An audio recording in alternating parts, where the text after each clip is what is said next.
Nina Santucci. I'm one of the owners of the Purple Carrot. I was raised in East Lansing, and then when I graduated high school moved to the Philadelphia area for college, which is where I met my husband, working in a restaurant together. Growing up in Michigan, I thought that this might be a nice place to be just because we both were so interested in the idea of seasonal cooking and farm to table and those types of ideas, and Michigan has just such a abundance of great things growing here.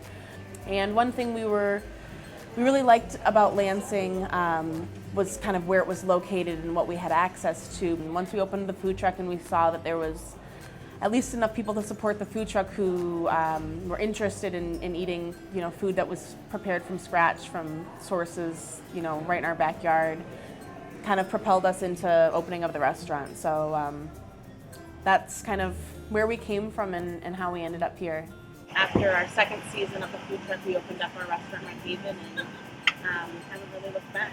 So Red Haven, the name comes from the peach Red Haven, which is kind of in line with the Purple Carrot, where we'd like to have a different fruit or vegetable that represents the restaurant or kind of food concept. We wanted to do something kind of similar to a tasting menu, but we thought that was maybe too big of a step to take compared to kind of some of the other restaurants that are successful here in town. So what we figured we would do is kind of the next best thing, which is small plates. So more or less the idea is that when a person comes in, they can pick a variety of small plates that will be shared amongst the table, and more or less you're getting to create your own tasting menu. So the menu at the Purple Carrot is all sourced locally, which means that every week we do an entire new menu.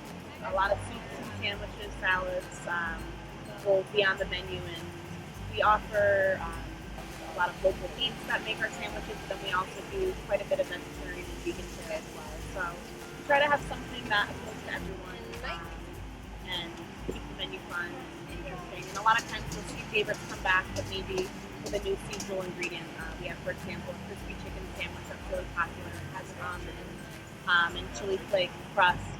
And so maybe in the spring you'll see it with a strawberry jam and herb aioli, but then later in the summer you might do something with fresh zucchini and summer squash slaw and basil sauce.